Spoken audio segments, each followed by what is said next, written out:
मेरे सारे एग्रीमेंट्स हैं कि मेरा नेल आर्ट स्टूडियो सिर्फ और सिर्फ हम लेडीज के लिए चलाते हैं, ओनली फॉर लेडीज। हमारे यहाँ एक सेल्समैन भी होता है ना, वो भी अंदर अलाउड नहीं है, उसको भी बाहर से नॉक करना पड़ता है, वो बाहर खड़ा रहता है, फिर कोई अंदर से बाहर जाके उसको अटेंड करता है, कोई एक आदमी तक अंदर नहीं आ सकता है। तो राखी सावंत मैडम जी, आप किसी को धमकियां देने से पहले थोड़ा उसके ऊपर जानकारी तो रखें कि आप बोल क्या रही है। आपको क्या लगता है, विजुअलाइज करती है कि अभी मैं क्या करूं, अभी मैं क्या करूं, अभी मैं किसका नाम डालूं, मैं किसका नाम डालूं, तो वो क्या करती है, स्टोरी बना लेती है। जो वो चीजें खुद करती है, खुद को साइड रखती है, फिर वो सोचती है अभी मैं क्या करूं, किसको डालूं, तो उसको मैं दिखती हूँ, राशि सामने नजर आती है, फिर वो राशि को बीच में डालती है। राखी बीमार है, देश की जनता को भी ये बात पता है, तो राखी को है ना गेट वेल सुन के मैसेज भेजिए ताकि वो जल्द से जल्द ठीक हो जाए। और इंटरव्यू में if you see Adil sir ने खुद ये कहा, business by making false allegations. Sir, I, the above named residing at the above mentioned address, would hereby like to lodge a complaint against Miss Rakhi Sawant for the reason mentioned hereafter.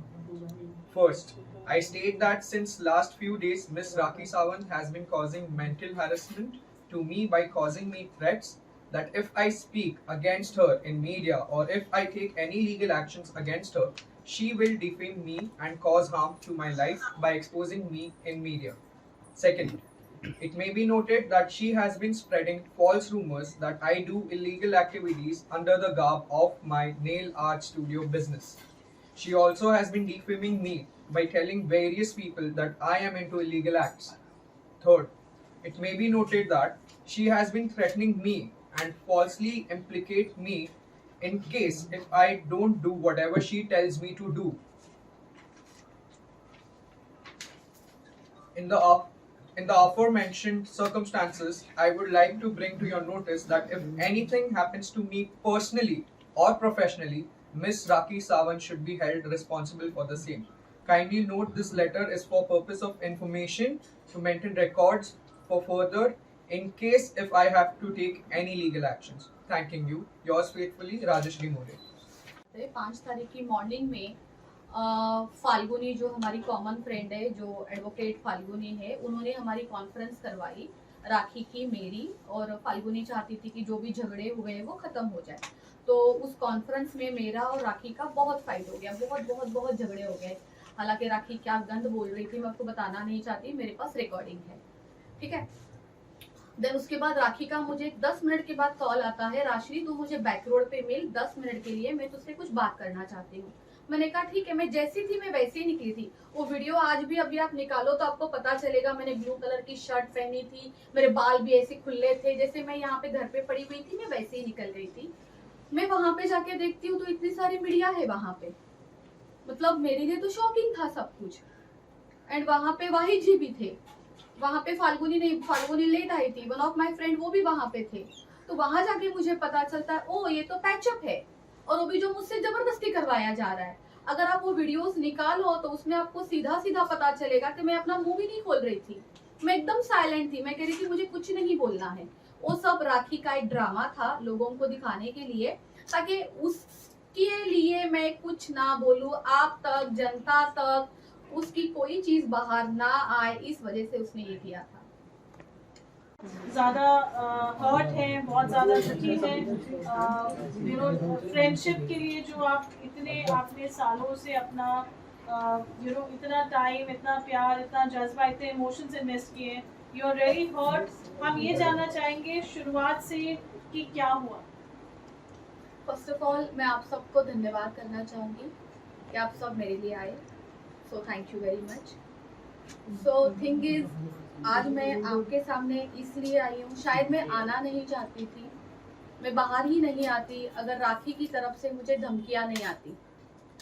ये last 3 month से मेरे साथ चल रहा है, करीबन जून से चल रहा है। राखी मुझे हरास करती है, राखी चाहती है जो वो बोले वो मैं करूँ, बट मैं किसी की कठपुतली नहीं हूँ। 19 तारीख की रात को राखी ने मुझे थ्रेट्स किए हैं। राखी का कहना है अगर मैं उसके खिलाफ एक बात भी करूंगी, किसी को जवाब भी दूंगी, या उसको ये डर है कोई मुंबई में आए हैं, उनके फ्रेंड, उनके एक्स हस्बैंड, तो उनका मुझे कॉल आएगा या मैं उनके साथ चली जाऊंगी, उनका वो डर था, उस वजह से उन्होंने मुझे थ्रेट्स किए हैं। और या वो उनके दिल में ही ये बात थी कि राश्री को एक ना एक दिन थ्रेट्स करना ही है, उसको धमकी देनी ही है। तो उन्होंने मुझे इतनी गंदी धमकियां दिलाई है। रात के कुछ 1-1:30 बजे उन्होंने 19 तारीख को मुझे धमकी दी है। तो मैं आपको पढ़ के बताना चाहूंगी कि वो धमकी क्या है।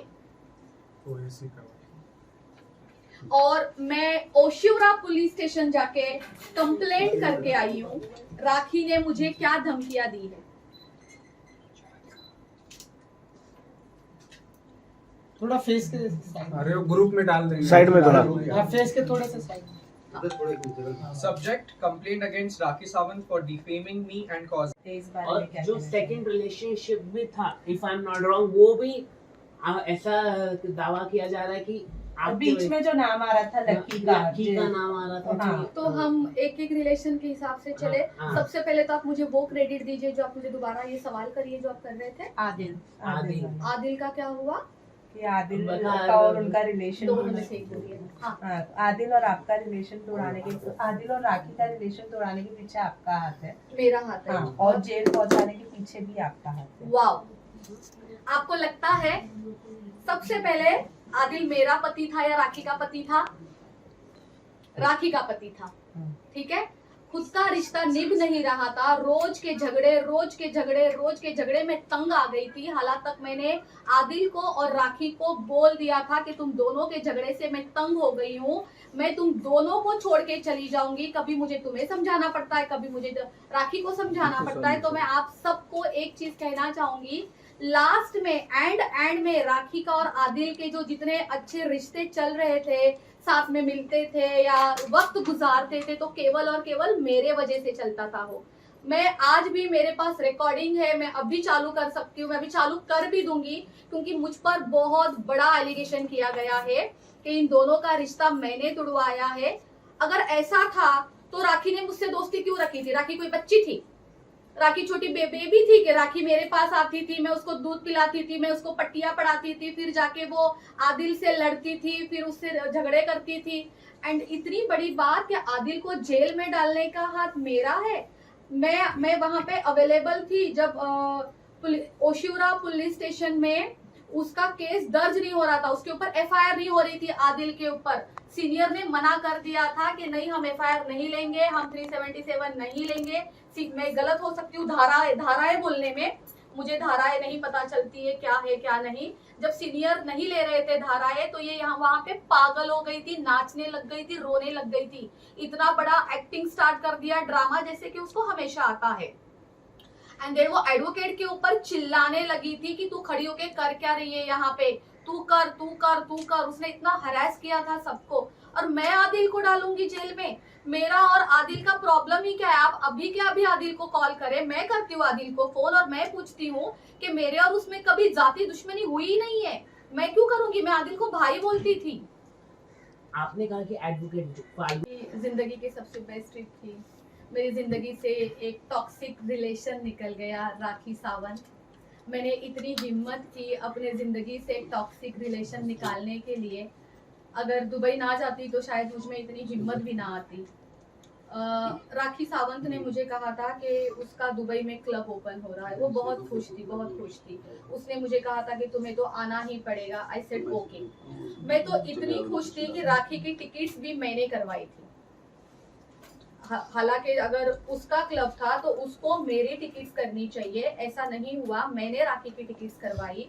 हम लोग यहाँ से दुबई जाते हैं, हमारा एक दिन बहुत अच्छा जाता है। हम 20 तारीख को यहाँ से जाते हैं, हमारा 21st यस हमारी बहुत अच्छे से जाती है। 22nd को हम यॉट में घूमते हैं, वो भी काफी अच्छा था। 23rd को ओपनिंग थी। वहां जाके मुझे पता चलता है कि ये क्लब राखी सावंत का नहीं है, उसको केवल और केवल ओपनिंग के लिए बुलाया था, वो एक रिबन कट करने के लिए बुलाया था, दैट्स इट। वो क्लब उसका नहीं था। एंड अचानक शाम को कुछ करीबन 5-5:30 बजे ऐसा होता है, राखी मुझे कहती है एक काम कर, जो ऑनर है, जो क्लब के जो होटल के ऑनर है, उनके पास जाए और आप उनको बोलिए कि मुझे ड्रेस के पैसे चाहिए और मुझे मेकअप के पैसे चाहिए। मैंने कहा राखी ये मैं कैसे कर सकती हूँ, ये तो काम मेरा नहीं है। पहली बात राखी, आप लोगों ने क्या डील की है ये तो मैं जानती ही नहीं हूँ कि आपके डील में क्या क्या लेना होता है, देना होता है। आपका प्रोफेशन ही नहीं मुझे पता है। मैं तो एक काम करके मेहनत करके कमा के खाने वाली लड़की हूँ, मुझे क्या पता है कैसे इनोग्रेशन के लिए बुलाया जाता है, क्या डील्स होती है, मैं कुछ नहीं जानती हूँ। जीरो नॉलेज है मुझे सबकी। तो मुझे कहती नहीं, तुझे तो जाना ही पड़ेगा और तुझे बताना पड़ेगा उनको कि मैं एक इंडिया की टॉप एक्ट्रेस हूँ और मुझे ड्रेस के पैसे चाहिए और मुझे मेकअप के पैसे चाहिए। मैंने कहा राखी, सबसे पहले तो आप ये बात जानिए, मैं आपकी मैनेजर नहीं हूँ, मैं एज अ फ्रेंड आपकी खुशी में यहाँ पे खुश होने के लिए आई हूँ, ठीक है। तो आप अपना काम खुद करें, आपने खुद आपकी खुद की डील की है तो आप खुद जाके सब कुछ करिए।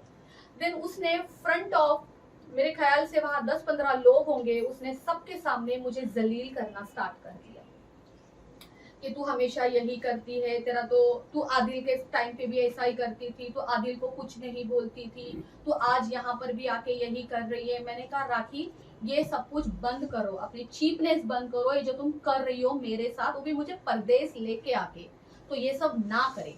उस दिन ही हमारा लास्ट डे था, हम लोग साथ में रुके थे। उसके बाद हम 24 को अलग अलग हो गए थे। मैंने होटल छोड़ दिया था। मैंने डर लगने लग गया है ना।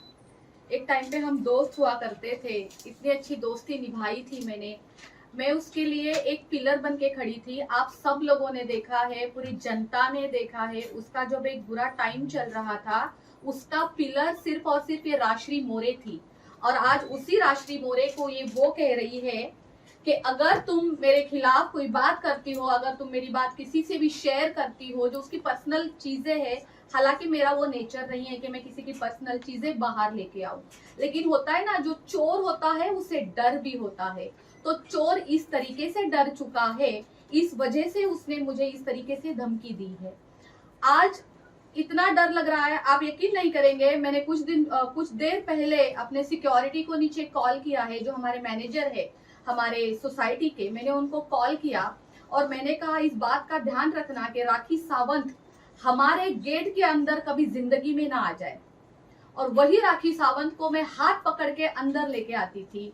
मेरे घर में वो, इस घर में वो 10-10 दिन रही है, उसका मैंने इतना ख्याल रखा है, मेरे साथ रखा है, मैंने उसका एक सिस्टर की तरह, एक मम्मी की तरह ख्याल रखा है, क्योंकि वो, मैं सोचती थी वो अकेली है, उसके पीछे कोई नहीं है। इतना सब कुछ करने के बाद वो ये कर सकती है राखी सावंत। आप सब लोग जानते हैं राखी सावंत कितनी बोल्ड है और वो क्या क्या कर सकती है। तो मुझे वो डर है कि राखी सावंत किसी भी तरीके से मुझे हार्म ना पहुंचाए, इस वजह से आज मैं आप लोगों के सामने हूँ। एक चीज और, नेल आर्ट स्टूडियो जो लोखंडवाला मार्केट में है, मैं पिछले 12 साल से चला रही हूँ। मैंने बहुत मेहनत की है, आप सबको भी पता होगा। आज बिजनेस करना कोई मामूली चीज नहीं है। हमें डे 1 से लेके आज 12 साल तक अगर मैं लोखंडवाला मार्केट में टिकी हूँ तो मैंने कितनी मेहनत की होगी। ना कि ये राखी सावंत ने जो बोला है कि मेरे नेल आर्ट स्टूडियो के अंदर प्रोस्टिट्यूशन होता है। तो राखी सावंत को मैं ये सवाल करना चाहती हूँ, जब तुम रोज 8-8 घंटे मेरे स्टूडियो में आके बैठती थी तो तुम अंदर क्या करती थी राखी सावंत? सर्विस लेती थी या जो तुम बोल रही हो वो करने आती थी वहां पे? एक चीज और, किसी को धमकी देने से पहले आपको पूरी जानकारी रखनी चाहिए। राखी सावंत, जो मेरे स्टूडियो है ना वो नेल आर्ट स्टूडियो है, ठीक है, वहां पे कोई मसाज नहीं होती है। एक चीज जैसे, हाँ, डे 1 से